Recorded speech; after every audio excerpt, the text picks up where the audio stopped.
First Contact Protocol. Commander Ilara Kane stood on the bridge of the Earth vessel Olive Branch, watching the massive Galactic Council station grow larger in the viewscreen. The station resembled a gleaming silver snowflake, each of its 12 arms housing representatives from the dominant species that comprised the Council's ruling elite. Humanity was not among them. Final approach vectors received. Commander, Lieutenant Rivera reported from the navigation console. They're directing us to docking port 37, Outer Rim. Kane's mouth tightened. Port 37, the furthest possible berth from the Central Council chambers, typically reserved for petitioners and species of developing status. The insult was deliberate, but hardly unexpected. "Acknowledge," she replied, smoothing down the front of her formal diplomatic uniform. "Take us in, Lieutenant." The Olive Branch was a diplomatic vessel, sleek and unarmed, designed specifically for this mission. Behind it trailed 2 supply ships, the Abundance and Prosperity, laden with medical supplies, agricultural technology, and clean energy systems. Gifts, not bribes. A demonstration of humanity's intentions.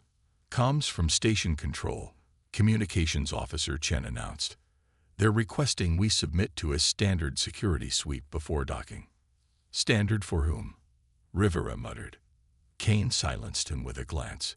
"Comply with the request. We have nothing to hide." Earth had spent 50 years preparing for this meeting. 50 years since the alien craft crashed in the Sonoran Desert. 50 years learning, adapting, and developing from the technological treasure trove that had fallen into human hands. 50 years building a unified Earth government capable of presenting humanity as a worthy galactic partner. And now, they would finally take their place at the table. As the Olive Branch completed its docking procedures, Kane gathered her diplomatic team. Dr. Aisha Okafor, Earth's foremost xenobiologist, General William Chen, representing Earth's unified defense forces, and Ambassador Thomas Reynolds, whose decades of diplomatic experience had earned him the right to be humanity's voice. "Remember," Kane addressed her team as they prepared to disembark, "we come as equals, not supplicants. The Council may see us as primitive newcomers, but we know better. Stay dignified, stay focused, and remember what we represent." The airlock hissed open to reveal a delegation of Council security, massive reptilian Draxians in gleaming exoskeletons, their multiple eyes tracking every human movement with obvious suspicion. "Welcome to Council Station," the lead Draxian stated flatly. "You will surrender all weapons and communication devices before proceeding." "Our diplomatic credentials clearly stated," Reynolds began. "Your credentials are noted.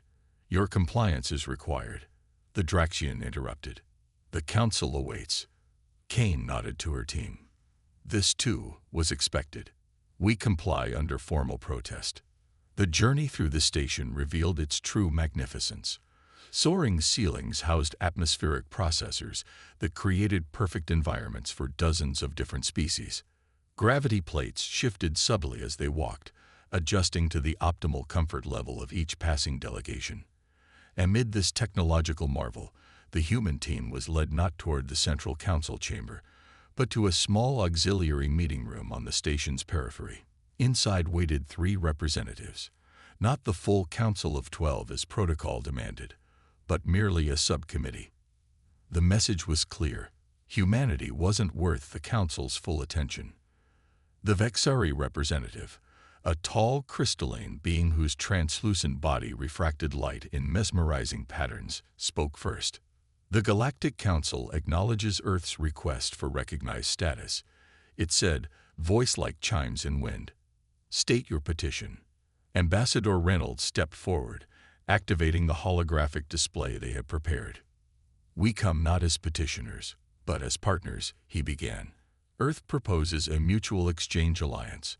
We offer advancements in medical science, sustainable agriculture, and quantum computing. In return, we seek knowledge, cultural exchange, and open trade routes."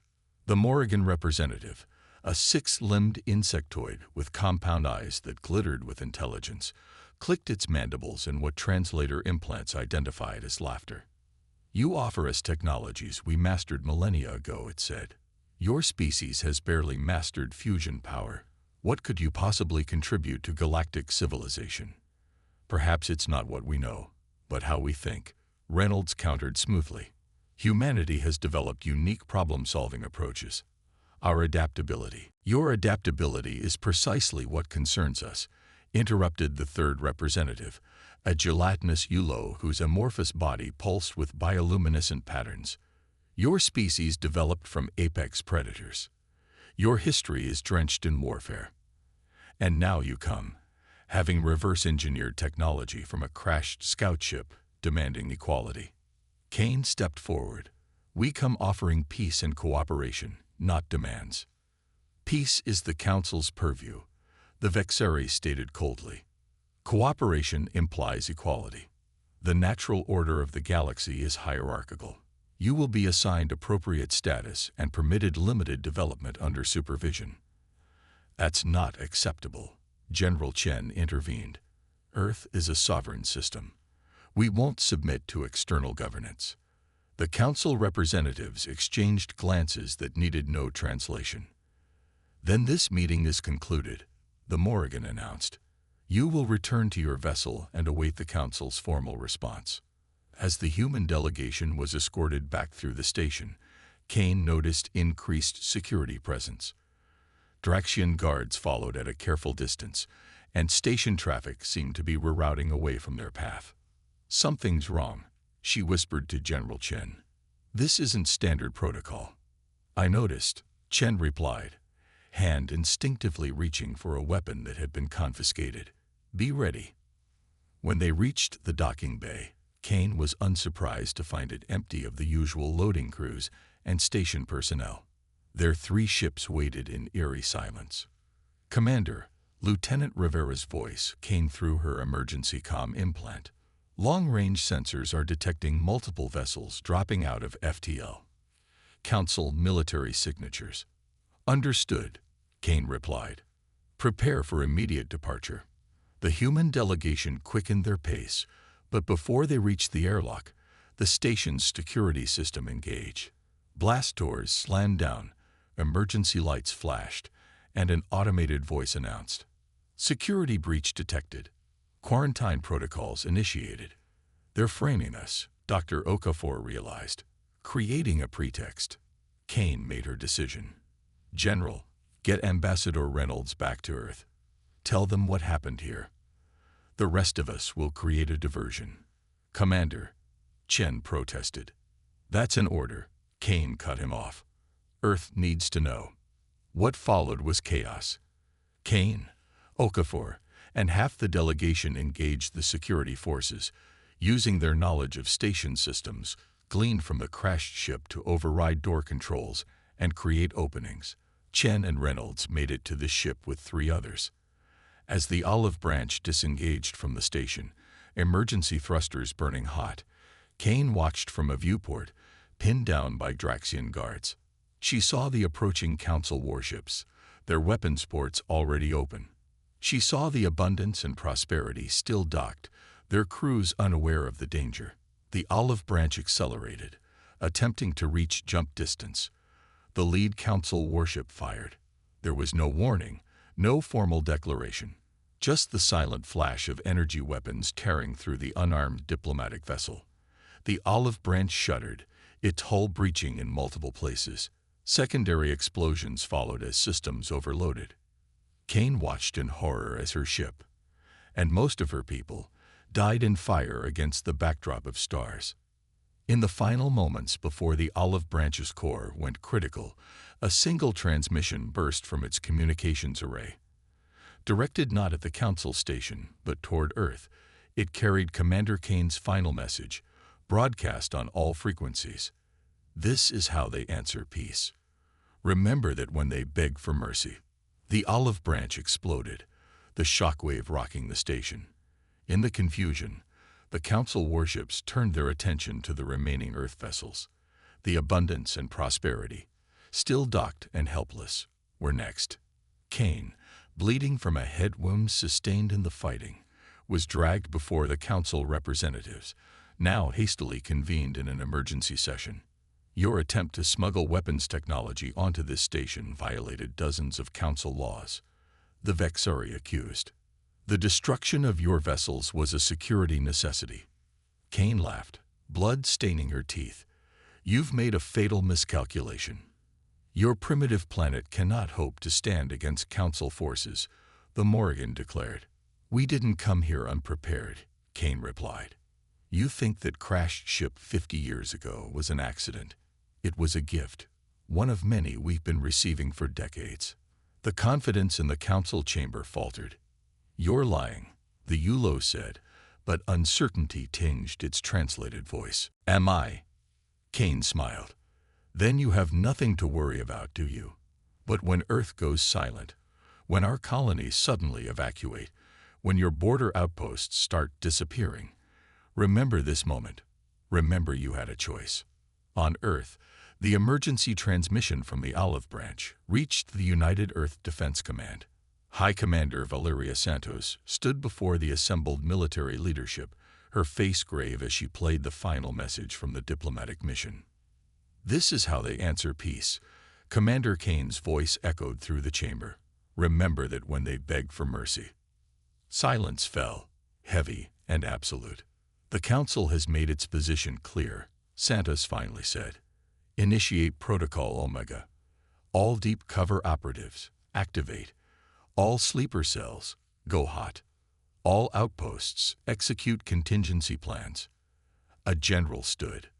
Commander, this means war. Santos shook her head. No, General. Wars are fought between equals on open battlefields. This is something else entirely. She turned to the tactical display showing thousands of human settlements scattered throughout supposedly uninhabited regions of council space. Hidden colonies established over decades, populated by people who appeared, to casual scans, as various non-human species. The council thinks they're dealing with a single planet of primitives, Santos said. Let's show them exactly how wrong they are. Across the galaxy, within council territory, on ships and stations and planets deemed secure, humans who had lived for years in deep cover received a simple signal. In mining colonies and trade hubs, in research stations and agricultural settlements, the hidden network awakened. The council had fired the first shot. Humanity would fire the last. Part 2. Consequences unveiled. Grand Marshal Vexthor of the Draxian Imperial Guards stood before the Galactic Council, his scales gleaming under the chamber's harsh light. 3 standard months had passed since the human diplomatic incident, and the matter was considered resolved. The Earth system remains silent, he reported with satisfaction. Our blockade is holding, and their primitive defense systems pose no threat to our patrols. The humans appear to have accepted their position. The council members nodded in approval. The Vexari representative's crystalline form shimmered as it spoke. Their insolence was predictable. Younger species always overestimate their importance. This lesson will serve them well as they mature into their proper place in the galactic hierarchy. Only the Yulo seemed troubled, its gelatinous form rippling with concern. What of Commander Kane's final threats? The implication of long-term infiltration. Investigated and dismissed, Vexthor replied confidently. Our security sweeps detected no evidence of human agents within council space. Their technology cannot mask their biosignatures. The council session concluded with a formal declaration. Earth would be quarantined for a standard century, after which they would be reassessed for limited integration under strict supervision. None of them knew that the real response had already begun. On Draxis Prime, the Draxian homeworld, the central power distribution hub experienced an unexplained failure. Backup systems engaged immediately, preventing widespread disruption, but 3 military communications arrays went offline for 17 crucial minutes. On Morrigan 3, an agricultural colony supplying food to 12 council worlds, harvesting machines began systematically destroying crops instead of gathering them. By the time the sabotage was discovered, 30% of the season's yield was lost. In the Vexari crystalline shipyards, microscopic fractures appeared in newly constructed hulls. Flaws too small to trigger quality control alerts, but significant enough to compromise structural integrity under combat stress. These incidents were reported as isolated accidents, manufacturing defects, or system glitches. No pattern was recognized because no pattern was meant to be seen. Not yet. Deep in an asteroid belt on the edge of Council space, a hidden human outpost served as one of many coordination centers for what Earth called the Response. Major Darius Wade, formerly a mining colony administrator known to the Council as Broker Kavash, directed operations across 16 star systems. Status report, Wade demanded as he entered the command center carved from the asteroid's interior. Sabotage operations proceeding across all targeted facilities, his lieutenant reported. Council military response times are slowing as we predicted. Their communication networks are becoming increasingly unreliable. Wade nodded grimly. And our primary targets. The sleeper cells are in position. Stage 1 complete, Stage 2 beginning on schedule. The plan had been decades in the making. While Earth openly developed as a unified planet, preparing for formal first contact, another strategy unfolded in parallel. Thousands of humans underwent genetic modification, neural rewiring, and extensive cultural training. They were inserted throughout Council space as refugees, immigrants, or contractors from non-Council species, their true nature hidden beneath layers of biological camouflage. These deep cover agents established themselves in crucial positions: maintenance workers, security officers, administrative assistants, positions considered too menial for concern, yet providing access to vital systems.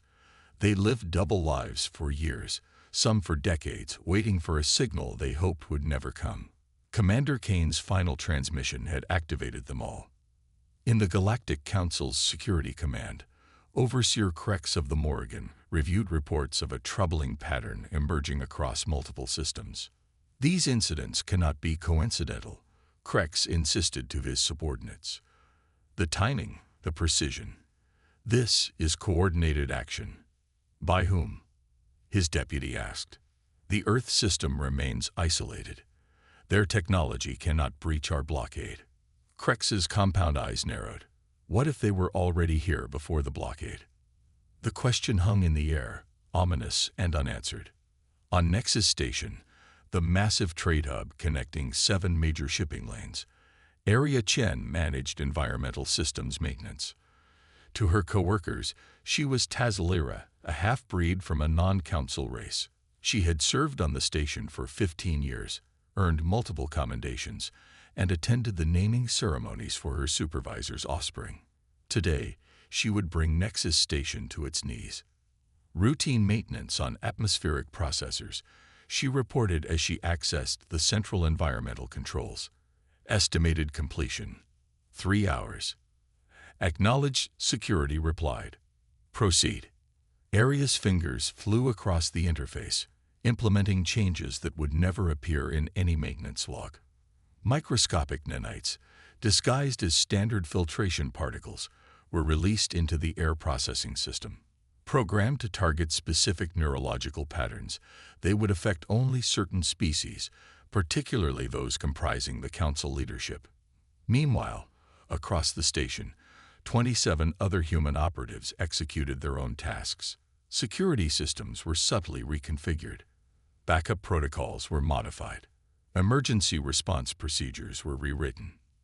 6 hours later, as a Galactic Council emergency session convened on Nexus Station to address the growing crisis, the trap was sprung. Alarm systems throughout the station suddenly reported catastrophic failures. Emergency bulkheads sealed, isolating Council members from their security forces. The atmospheric composition in the Council chamber gradually shifted, not enough to kill, but enough to disorient, to confuse, to render the mighty leaders of the galaxy helpless. When station security finally breached the chambers, they found the entire Council semi-conscious and vulnerable. Standing among them was Area Chen, no longer appearing as Tazalira but fully human, the genetic modifications temporarily reversed. "This is a message from Earth," she announced, her image broadcasting across every communication channel in Council space. "You answered our peace with violence. Now understand what mercy looks like." She could have killed them all. Every council member, every architect of the attack on Earth's diplomatic mission, was at her mercy. Instead, she stepped back and addressed them directly. "Return to your worlds. End the blockade of Earth. Acknowledge our independence and sovereignty.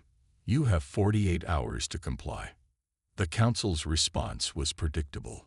Outrage, denial, threats. They dispatched their most powerful fleet to Nexus Station, determined to crush this human insurgency and make an example of Earth once and for all. The fleet never arrived. Throughout Council space, previously dormant human operatives activated the final phase of the response. Ships lost navigational control. Weapons systems failed. Communication networks collapsed. It wasn't violence, it was paralysis. The once mighty Council military found itself impotent, unable to coordinate, unable to respond, unable even to confirm what was happening beyond their immediate vicinity. Grand Marshal Vexthor, stranded aboard his flagship with no functioning communication or propulsion, received a single transmission breaking through the silence. On his personal screen appeared High Commander Santos of Earth. "Marshal Vexthor," she greeted him calmly. "I trust you now understand our position." "This is an act of war," Vexthor snarled. "The Council will never." "The Council will do exactly as we require," Santos interrupted. "Or we will dismantle your civilization piece by piece. What you're experiencing now is a demonstration, not our full capability." "Impossible," Vexthor insisted. "No species could infiltrate Council space so thoroughly." "We had 50 years," Santos replied simply. 50 years while you dismissed us as primitives. 50 years of patience, planning, and preparation. We wanted peace. You chose war. Now you'll have neither, unless you accept our terms." The terms were transmitted across all remaining functional channels in Council space. Earth would be recognized as a sovereign system with full autonomy. The Council blockade would be immediately and permanently lifted. A non-aggression pact would be established, guaranteeing mutual security. Trade relations would be normalized between Earth and all willing Council worlds. The alternative remained unspoken but clear: continued paralysis, followed by systematic dismantling of the Council's power structure.